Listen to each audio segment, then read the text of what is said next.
tucked in medieval times. Boring history for sleep. Let yourself drift back to a chill dawn in medieval Europe, anywhere between the 9th and 15th centuries. Imagine you're not a lord or a lady, but a simple villager, a tenant farmer, or a townsfolk. You wake to the clang of the church bell or the crow of a rooster, stretching on your straw-stuffed mattress. Your stomach already aches, not from indulgence, but from a hunger as ordinary as the sunrise. Breakfast, such as it is, must wait. There is firewood to gather and animals to tend. Medieval food is rarely the stuff of fantasy feasts.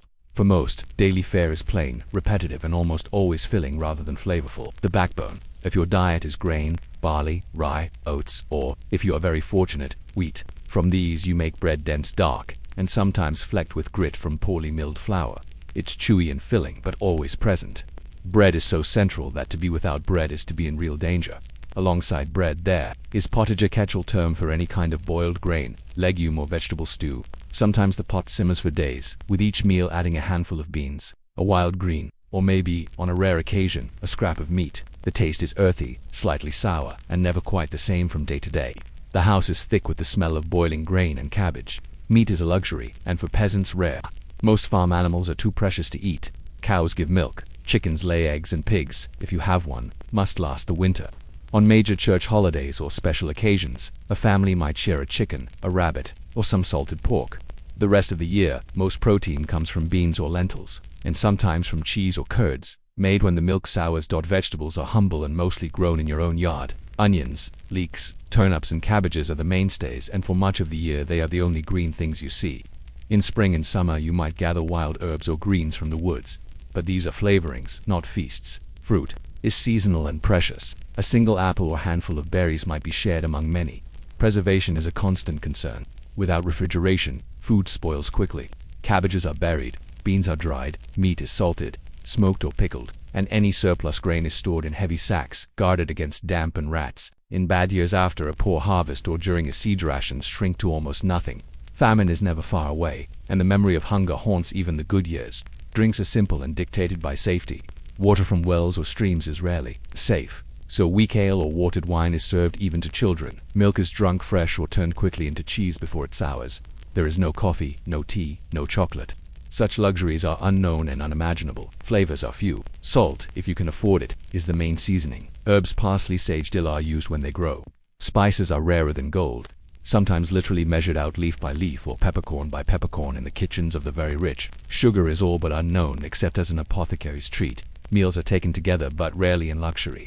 You eat with wooden spoons from a shared bowl. On feast days or at the manor, you might see roast meats or pies, but for the vast majority, the food is always the same. A round loaf, a bowl of pottage, and hope for a better harvest next year. Yet even in this monotony, people adapt. They bake, brew, ferment, and invent, finding ways to make do with what they have. The shared struggle to eat is the rhythm that binds community and marks the seasons. But what of the rare moments of abundance, or of the strange dishes found in a lord's hall? How did medieval cooks try to add flavor or interest to their dull fare, and what were the risks, sometimes deadly, of eating beyond your means? As the days roll onward and the seasons change, life at the lower end of society continues with its same steady drumbeat of porridge and bread. Yet sometimes, the world beyond your cottage kitchen offers glimpses of a different taboola world, of lords and ladies, abbots and merchants, whose wealth and status bring access to flavors and foods most people can only imagine in the manor house or at a church feast. Meals are events, occasions to display power, piety, and hospitality. Long tables groan under platters of roasted meats, venison, pork, goose, and, in rare times, peacock or swan, dressed in their own feathers for display. Pies, some savory, some sweet, are filled with eggs, fruit, or even live birds for entertainment. Yet for all their spectacle, these feasts mask an underlying sameness. Most of the year, even noble tables rely on salted meat, old cheese, or wrinkled apples pulled from the storehouse to add flavor and show status. The wealthy turn to spices, purported at great costs from Asia and Africa. Black pepper, cinnamon, ginger, and cloves become the stuff of legend, passed hand to hand through merchant networks. A handful of peppercorns can buy a sheep.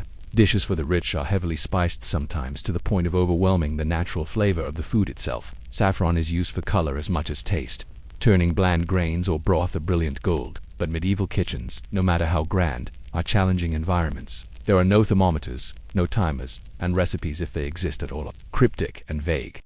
The cook, whether a peasant woman tending a hearth or a master chef directing a dozen assistants, works by instinct and memory. Ovens are heated with wood and have hot spots in cold corners. Pots are cast iron or heavy earthenware, unwieldy and liable to crack or burn their contents. Roasts are turned on spits by hand, sometimes for hours, while stews simmer for days in the same pot, picking up whatever flavor the last meal left behind. Hygiene is another persistent hazard. Animals are slaughtered near the kitchen, and blood, offal, and bones are everywhere. Clean water is hard to come by, so utensils and bowls are often rinsed only briefly. Flies, rats, and stray dogs hover near scraps, and cooks rely on smoke, herbs, or strong-smelling spices to cover up the scent of food that's past its prime. Food poisoning is common and sometimes deadly. In bad summers, grain stored damp may grow mold and produce dangerous toxins, leading to outbreaks of St. Anthony's fire, a burning, painful sickness caused by ergot fungus in rye. Mushrooms are foraged but sometimes misidentified, leading to sudden illness or death. Even well-intentioned efforts to stretch the potting old meat, questionable fish, or spoiled milk can bring disaster. Peasants learn caution the hard way, and prayers before meals often have a very practical intent. The monotony of the everyday diet is, in its way, a protection. The same foods, prepared the same way, are at least familiar and safe.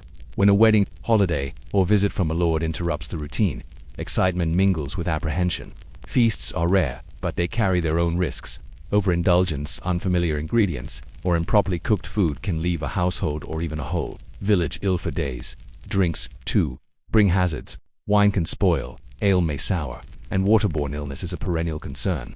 Children, pregnant women, and the elderly are most at risk, and chronic illness caused by poor nutrition, bad food, or dirty water shapes life expectancy in quiet, but devastating ways. Yet despite these challenges, food is at the heart of social life. The rhythm of the seasons, the sharing of bread, the small triumph of a harvest safely stored will bring meaning and community. The kitchen hearth, smoky and crowded, is the true center of the home.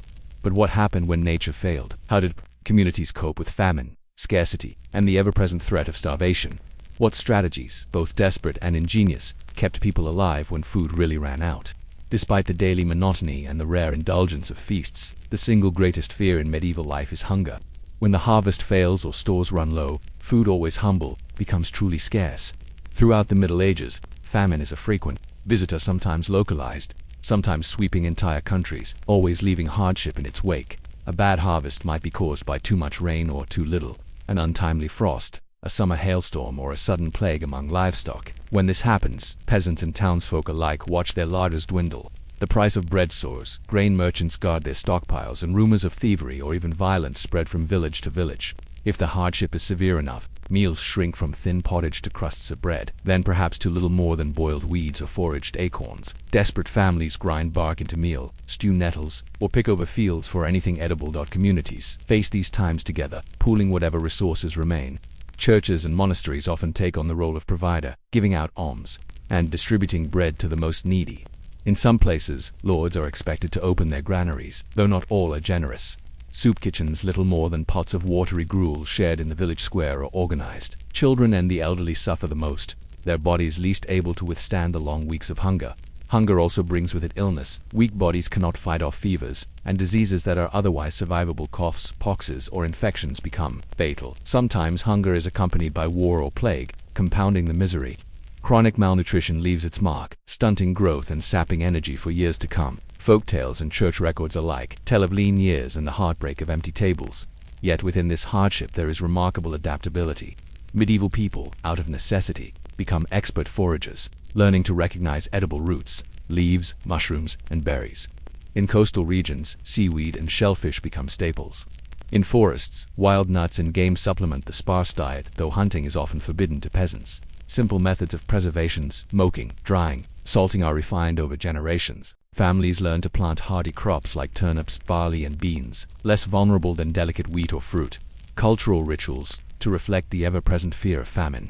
The blessing of the fields in spring, the prayers at planting and harvest, the sharing of first fruits, all are rooted in the deep anxiety of survival. Even the pattern of fasting and feasting in the church calendar mirrors the realities of feast and famine, lean days and celebration, deprivation and hope. When abundance does return, it is met not with wild indulgence but with relief and gratitude. The first loaves of fresh bread in spring, the taste of new cheese, the smell of a ripening apple, these are moments of quiet joy, made sharper by memory of scarcity. For the fortunate, Life is a cycle of sufficiency punctuated by occasional to want for the less fortunate. The edge between enough and too little is razor. Through all this, the culture of food in medieval times is shaped not by plenty, but by limitation, by the need to make the most of little, to share when possible, and to endure when sharing is not enough. Centuries later, when historians and writers romanticize the grand banquets and bustling markets of the past, the real story remains in the everyday struggle to eat. The humble bread, the simmering pot, the careful storage of grain, these are the true cornerstones of medieval survival. The ingenuity and endurance of ordinary people, faced with nature's uncertainty and their own frailty, is acquired a kind of heroism. So, as you settle into sleep, think of the distant kitchens and smoky hearths, the shared bowls and the silent prayers for a better harvest. The story of food in medieval times is one of hardship, yes, but also of adaptation, resilience, and community, a testament to the ordinary courage it took simply to survive.